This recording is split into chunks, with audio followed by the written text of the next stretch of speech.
Hello boys, and welcome back to Hearts of Iron 4. Today we're again in running game from the Cold War to the modern day. Right now we're witnessing a war between Volksstaat, if that's how you would say it. That's probably super wrong, and sort of this alliance of like almost everybody in the whole world. Thanks for those likes, by the way. We totally hit our goal. Of over 1,000 likes like within probably the first hour, so it wasn't even that hard to do, jeez. So that's why you're seeing this video today. I highly appreciate it, everybody. Really quick thanks to all my patrons: Paxis, Rodney, Samuel Bjornsson, Foosh, Infinitum Gamer, and Jeremy Houston. Thank you all for supporting the channel. And if you would like to support the channel yourself, see the channel grow and get bigger, be able to put more videos out and such, make sure to go check out the Patreon in the description.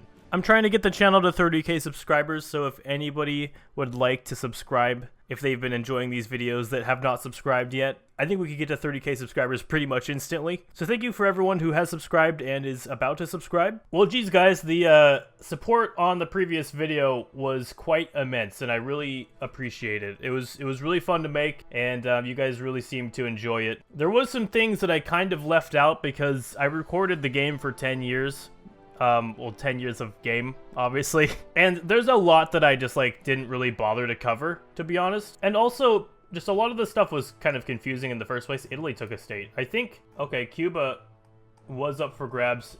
And yes, Italy did get this island right here. That's pretty awesome. Angola even got a state, which was northern Namibia over here. So Kingdom of Angola has just gotten quite a bit bigger. But there was kind of a few things that you guys were confused about, or just I didn't even address. And I'll go over some of those here. First of all, the US did annex Mexico, yes.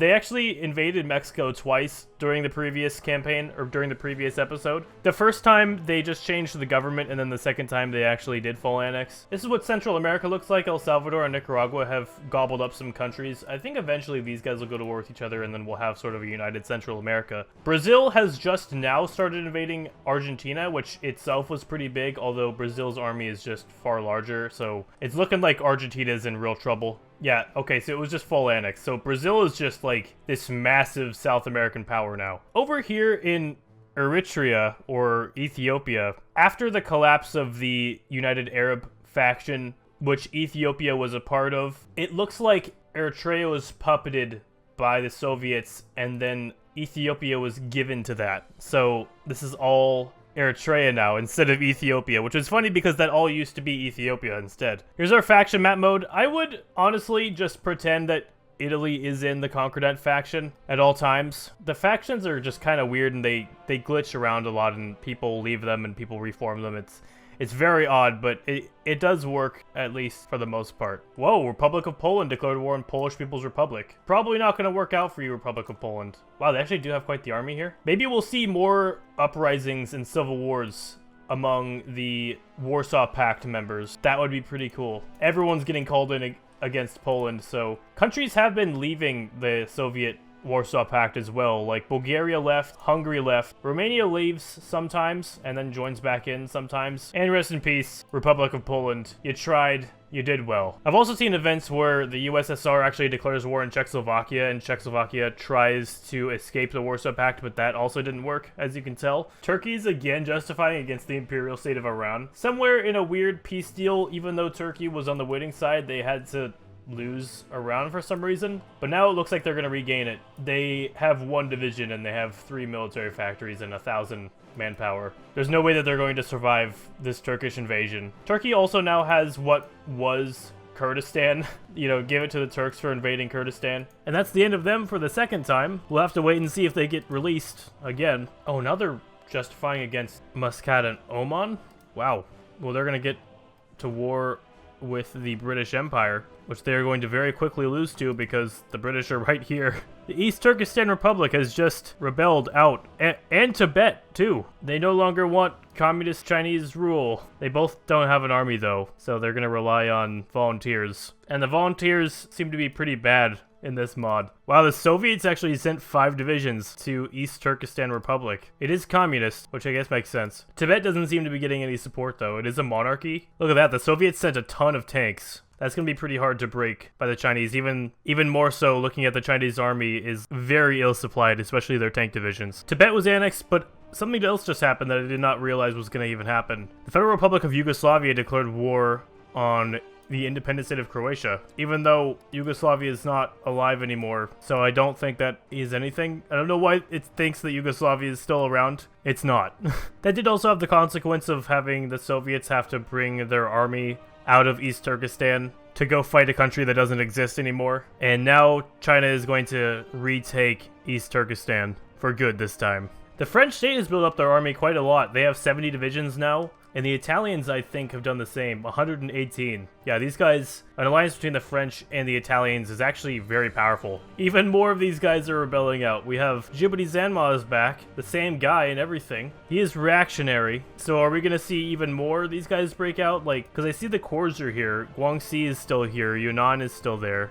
Rest in peace, another rebellion out of China has been crushed. But look at this, Republic of India declared war on Islamic Republic of Pakistan. We'll probably be seeing a few more of these in the future. Whoa, China is just like the most unstable thing. There are 3 People's Republic of Chinas at this point. Oh, and Tibet's back? Oh wait, no, Tibet's not back. It has a big army too. 93 to 92. Do they both have the same flag? Yes. They both have the same flag. I think one of them joined... Did one of them join the Warsaw Pact? Oh, but the Soviets are at war with one of the PRCs. What is going on? Jeez, why is it war with this one? Okay, so the blue PRC is the new one, and that's the one that nobody likes for some reason. Also, the Soviet Union is handing territory over to the 3rd Chinese People's Republic, but it's not at war with the first one. It just gets better and better. The war of the 3 PRCs. Jeez. Does this mean that East Turkestan actually has a chance of survival now? Because it is still alive over here. Nope. Okay, so the Soviets are now at war with both of the PRCs. I have a feeling that neither of these PRCs are going to survive, and the little Taiwanese one is actually going to win. Okay, also Pakistan was just fully annexed. So India now looking like the Raj once again. I think I'm going to let this war time-lapse for a little while because this is going to be really fun to watch.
Alright, boys. Well, what a little time-lapse there. The AI did not do the best job at keeping the borders looking nice. It's gotta be honest. I might come in and make this look a little bit better, to be honest. But other than that, it was a really fun time-lapse to watch, except for, like, the really ugly little border dots everywhere. Soviets took 9 states, Chinese People's Republic took 11 states, People's Republic of China was annexed, Tibet was liberated. We have Soviet-occupied Manchuria that joined the Warsaw Pact, the Inner Mongolian People's Republic joining the Warsaw Pact, and we have this other one with even more stuff liberated. Democratic Republic of Vietnam was liberated. Of course, the other PRC was annexed. Oh, look at this. El Salvador did declare war on Nicaragua, so we do have that war. That war is happening. Looks like there's probably an edge in the favor of El Salvador. Alright, boys, I was letting it run for a little while, and it looks like the UK declared war on Portugal for Mozambique, and it looks like they got Mozambique. I did see that while I was up doing stuff, the entirety of Portugal was occupied. Union of Britain took 7 states, Mozambique was annexed. Also, El Salvador won the war, so rest in peace, Nicaragua. Looks like the Kingdom of Angola is still at war with the British, though, and it's still trying to fight them. It is a colony of Portugal, so I'm not sure how that's working out, because Portugal is not... Oh, Portugal is again at war. They are again at war, okay, so the British have to re-invade Portugal. But this is what Central America looks like now, with El Salvador being the ruler of it all. I've also decided to clean up China a bit and sort of make it what the AI I think was trying to do, but the AI is just too dumb to actually execute. So I've created Soviet-occupied Manchuria up here in full. It is not even a puppet, it's its own country. So that should create a cool thing in the future. If it ever gets independent, we'd have an independent Manchuria. Inner Mongolian People's Republic is also independent. And then what I did with the giant chunk Soviet territory in the center, I just left them with this colony here.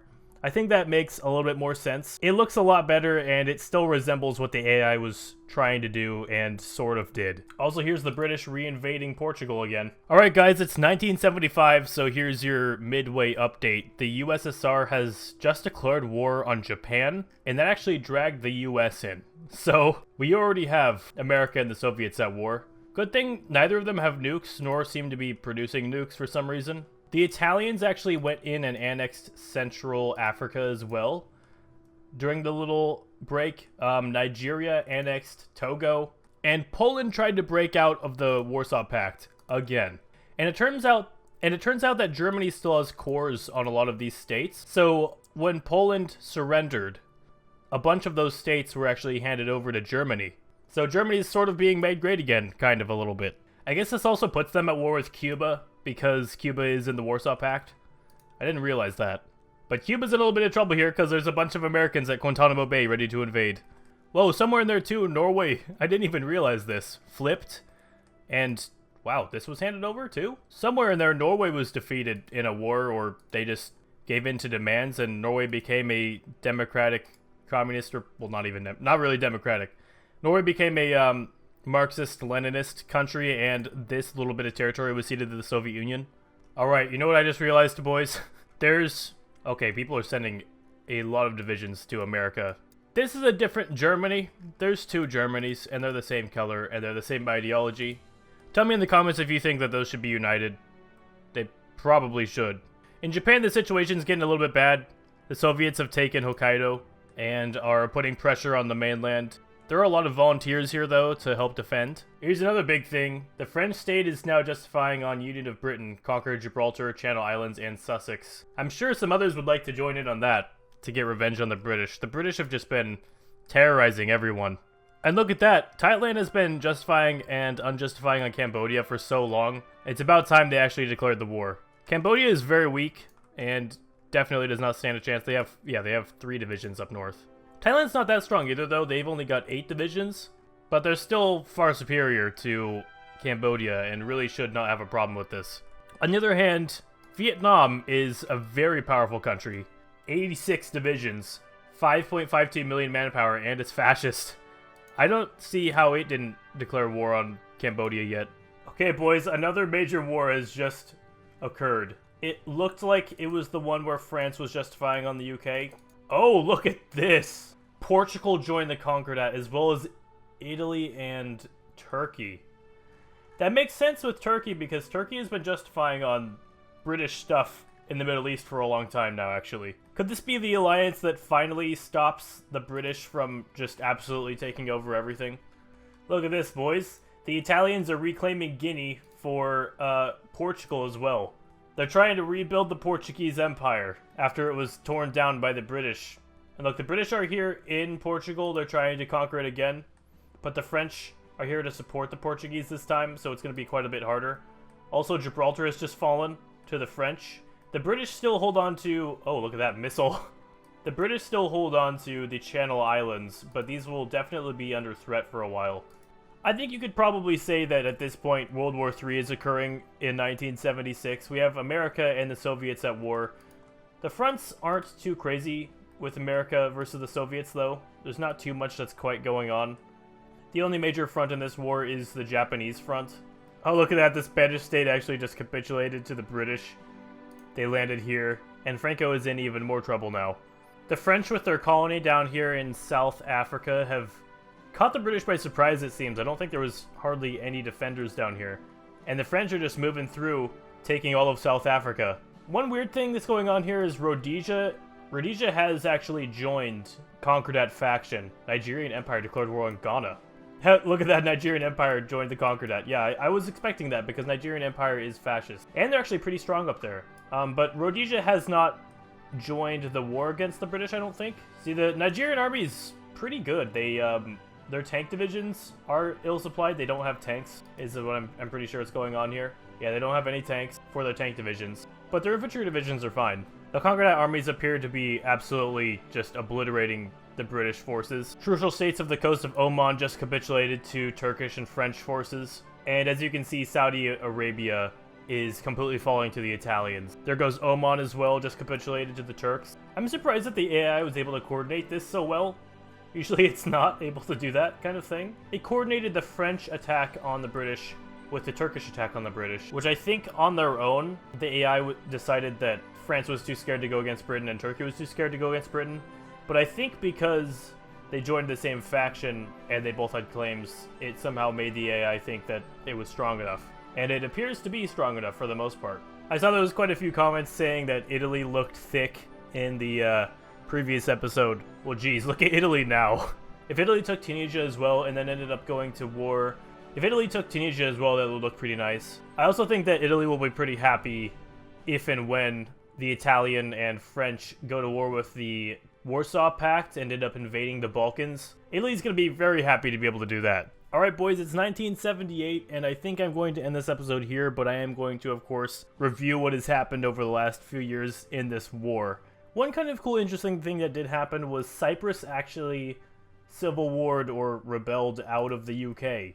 And it was supported by Italians and French and Turkish, and they were able to take the whole island for themselves. And they did join the Concordat faction, even though it is a different color. Just ignore that, the game's broken. We've had Federation of Rhodesia actually join the Concordat as well, and they helped France conquer South Africa down here, and they're still working on it a little bit. The British are still held up in former Portuguese Angola. The French are still in no position and have not tried naval invasions into the UK yet. There's still other stuff they need to do, and they haven't even tried to take the Channel Islands yet, so there's still a bit of time before the UK would be capitulated. Although the UK is strong, they're not weak at this point. They're still strong. They still have 154 divisions. They're missing a bit of equipment, but they still have over 1 million guns in their stockpile. They're not going to run out of guns anytime soon, and they're doing okay on most equipment, plus the 2 million manpower. Here's what the faction map mode looks like right now. The Union of Britain is not in any faction. One last thing before we end off. Some countries have been shifting around over here. What happened over here was Nepal invaded Tibet and annexed Tibet, left Tibet over here in Chamdo, if that's how you say that. Then India invaded Nepal and took the state of Nepal, basically turning Nepal into Tibet and Tibet into East Tibet. So that's what's happened there. Countries are just moving around. But anyways, boys, thank you very much for watching this. If you liked this, make sure to hit like, favorite, and subscribe if you guys are new. Thank you for all the support on this series and the previous one. These videos have been really fun and awesome to make. I'm trying to get the channel to 30k subscribers, so if you have not subscribed yet, please subscribe if you're interested in these kinds of videos. And I'll see you guys all next time. Peace.